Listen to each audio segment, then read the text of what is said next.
आपका Praju foundation free learning classes में। तो दोस्तों पिछली क्लास में हमने देखा था संख्या और टाइप्स ऑफ नंबर्स, संख्याएं कितने प्रकार की होती हैं। हमने देखा था वहाँ पर कि कुछ संख्याएं प्राकृतिक संख्या परिवार की होती हैं, तो कुछ संख्याएं पूर्ण संख्या परिवार की होती हैं और कुछ संख्याएं हमारी पूर्णांक में होती हैं। तो अब यहाँ पर हम क्या पढ़ने वाले वो देखते हैं। देखिए हमने यहाँ पर लिखा है क्वालिफिकेशन ऑफ नंबर, यानी कि जो संख्याएं हमने पढ़ी थी, प्राकृतिक संख्याएं, पूर्ण संख्याएं, पूर्णांक संख्याएं, ये सभी सारे हमारे टाइप्स थे नंबरों के। लेकिन यहाँ पर हम क्वालिफिकेशन कर रहे हैं, मतलब इन सभी संख्याओं का वर्गीकरण कर रहे हैं। मतलब मैं अगर यहाँ से 0 से चलूँ, संख्याओं पे 0 से चलूँ तो इधर जाता रहूँ, तो इन्हीं में से मतलब 1 2 3 4 5 6 ऐसे इन पे चलते रहूँ, ऐसे हल्के हल्के, तो इन्हीं में से मुझे कुछ संख्याएं क्या मिलेंगी, सम मिलेंगी। यहाँ पर लिख दी सम संख्याएं। और इन्हीं में से मुझे कुछ संख्याएं विषम मिलेंगी, और इन्हीं में से चलते रहूँगा तो मुझे कुछ संख्याएं भाज्य भी मिलेंगी, कुछ संख्याएं अभाज्य भी मिलेंगी।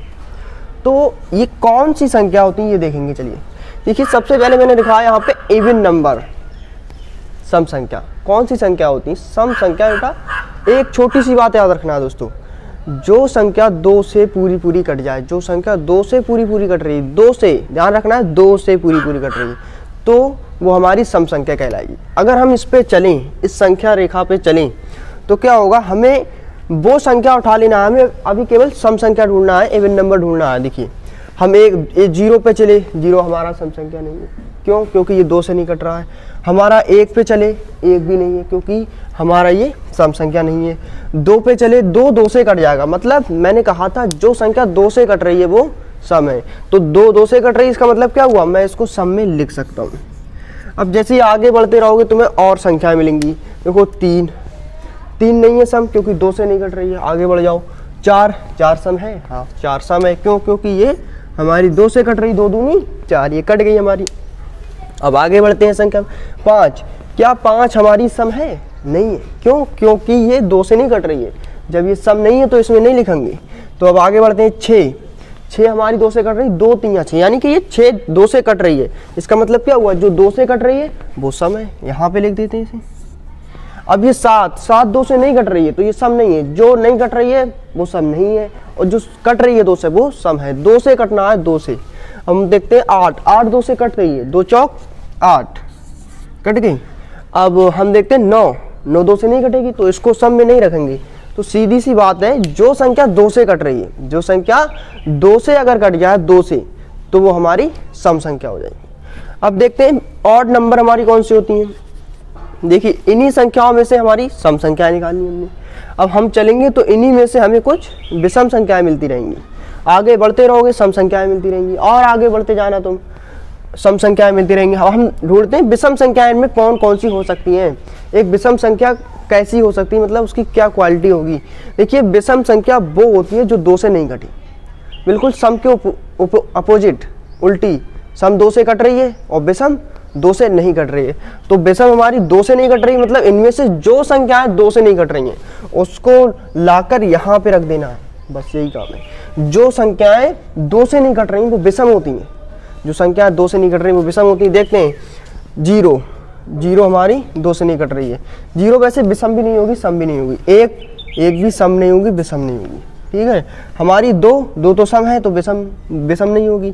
अब 3 2 से नहीं कट रही है, इसका मतलब क्या हुआ, 3 जब 2 से नहीं कट रही तो हमारी विषम में आ जाएगी, क्योंकि जो संख्याएं 2 से नहीं कटती वो हमारी विषम संख्या कहलाती हैं।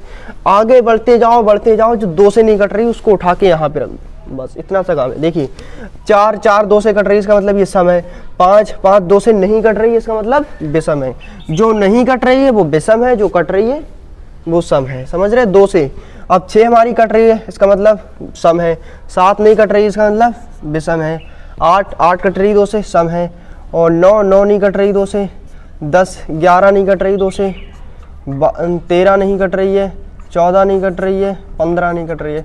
मतलब जो संख्या हमारी 2 से पूरी कट जाए वो हमारी इवन नंबर होती है, और जो संख्या हमारी 2 से नहीं कट रही है हम उसको यहाँ पर रख देंगे, समझ गए। हाँ 14 ये गलत होगा, 14 हमारा नहीं होगा, क्योंकि 14 तो 2 से कट रहा है। 14 हमारी कैसी होगी, सम होगी, ठीक है। अब देखते हैं हमारी कुछ संख्याएं नीचे भी हैं, कंपोजिट नंबर। अब ये कौन सी संख्या होती हैं दोस्तों? ये वो संख्याएं होती हैं जो किसी से कट जाएं। मतलब ये वो संख्याएं होती हैं जिनका कम से कम एक गुणनखंड हो, कम से कम एक गुणनखंड हो।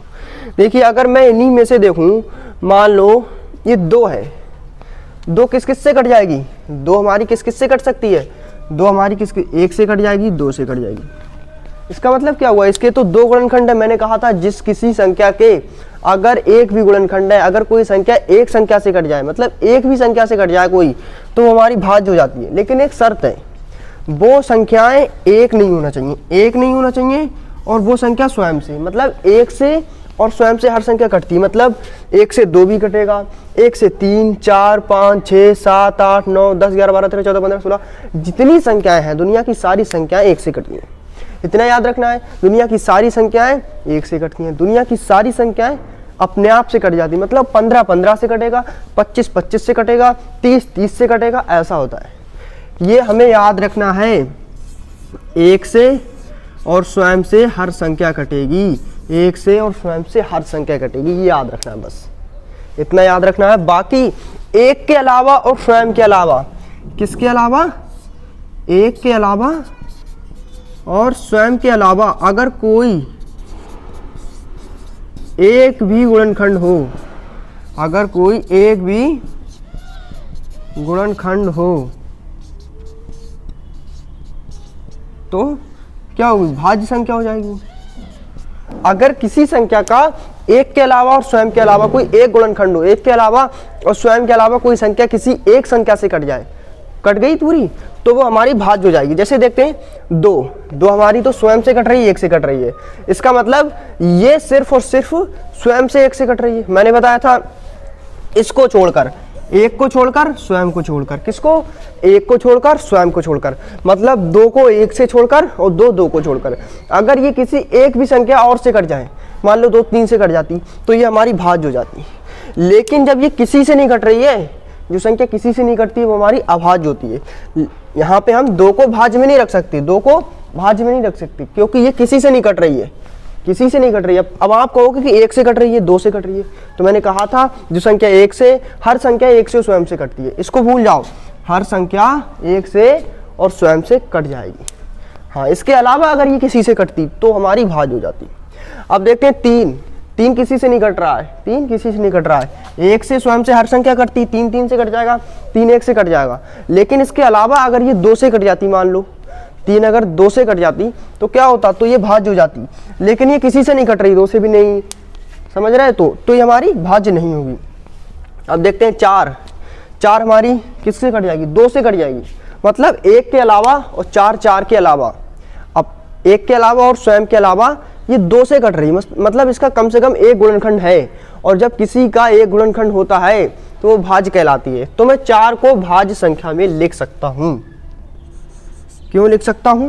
क्योंकि ये 2 से कट रही है, मतलब 1 को छोड़कर और स्वयं को छोड़कर 2 से कट रही है, इसका एक गुणनखंड है, और जब किसी का एक गुणनखंड होता है तो वो हमारी भाज्य संख्या कहलाती है।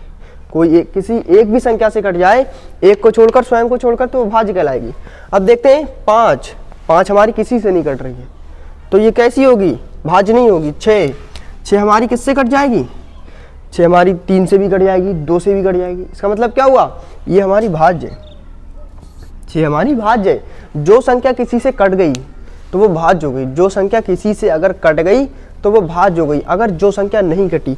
अब देखते हैं, हम आगे बढ़ेंगे। 8 है, 8 भी हमारी भाज्य है। 2 एक ऐसी सम संख्या है जो भाज्य नहीं है, 2 एक ऐसी सम संख्या है जो भाज्य नहीं है, समझे? बाकी सारी सम संख्याएं भाज्य हैं, 2 के बाद सारी सम संख्याएं भाज्य हैं।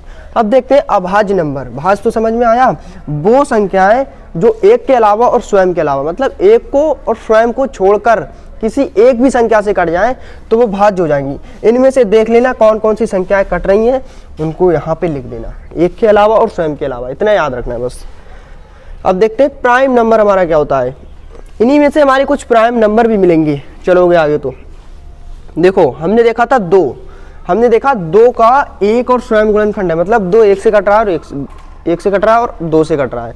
इसका मतलब क्या हुआ, अगर कोई संख्या किसी से नहीं कट रही है तो वो अभाज्य होती है, प्राइम नंबर होती है, किसी से नहीं कट रही है।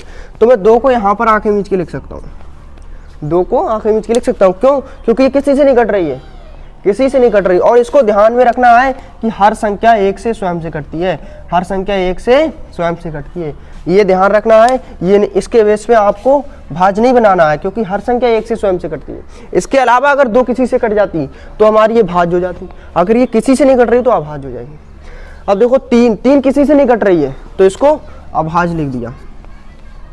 4 कट रही है, 4 तो हमारी भाज्य है। 5 हमारी नहीं कट रही, किसी से नहीं कटे वो अभाज्य होती है, किसी से नहीं कटे वो अभाज्य होती है। 5 किसी से कट रही है, 1 से 5 से कट रही है। हाँ, इसका मतलब क्या हुआ, 1 से स्वयं से हर संख्या कटती है। ये बात बार बार आएगी आपके सामने, इसको ध्यान में रखना है। सही है, 1 से और स्वयं से हर संख्या कटती है। 1 से 5 कटेगा, 5 से 5 कट जाएंगी। तो इसका मतलब क्या हुआ, अगर 5 किसी और संख्या से कट जाता, 1 के अलावा और स्वयं के अलावा, तो ये इसमें रख देता भाज्य में। लेकिन ये किसी से नहीं कट रहा है, जो संख्या किसी से नहीं कटती 1 के अलावा और स्वयं के अलावा, तो वो हमारी अभाज्य हो जाती, प्राइम नंबर हो जाती। अब देखते हैं हम 7 देखते हैं। 7 किसी से नहीं कट रही है, इसको यहाँ रख सकता हूँ। 7 किसी से नहीं कट रही है। 8 कट रही है, इसका मतलब ये भाज्य है। 9 कट रही है, 9 कट रही है, किससे कट रही है, 9 3 से कट रही है। इसका मतलब क्या हुआ, ये हमारी भाज्य हो जाएगी। अब 10 किसी से कट रही है, 10 कट रही है, 2 से 5 से कट रही है। अब 11 देखा, 11 किसी से नहीं कट रही है, तो मैं 11 को यहाँ रखूंगा। जो संख्या किसी से नहीं कटती है वो हमारी अभाज्य संख्या कहलाती है। जो संख्या किसी संख्या का एक भी गुणनखंड हो तो हमारी भाज्य संख्या कहलाती है। तो हमने देखा इवन नंबर, जो संख्या 2 से कट रही है, जो संख्या 2 से कट रही है वो तो इवन नंबर, बस इतनी छोटी सी बात याद रखना है। जो संख्या 2 से कट रही है वो हमारी इवन नंबर कहलाती है। अब जो संख्याएं 2 से नहीं कट रही हैं वो हमारी ऑड नंबर कहलाती है। और जो संख्याएं हमारी किसी एक भी संख्या से कट रही है, एक को छोड़कर और स्वयं को छोड़कर, इसके अलावा अगर कोई संख्या किसी एक भी संख्या से कट गई तो वो हमारी भाज्य संख्या कहलाएगी। अब प्राइम नंबर हमने देखा, प्राइम नंबर वो संख्याएं होती हैं जिनका कोई गुणनखंड नहीं होता, जिनका कोई फैक्टर नहीं होता, जो किसी संख्या से कटती नहीं है। सही है।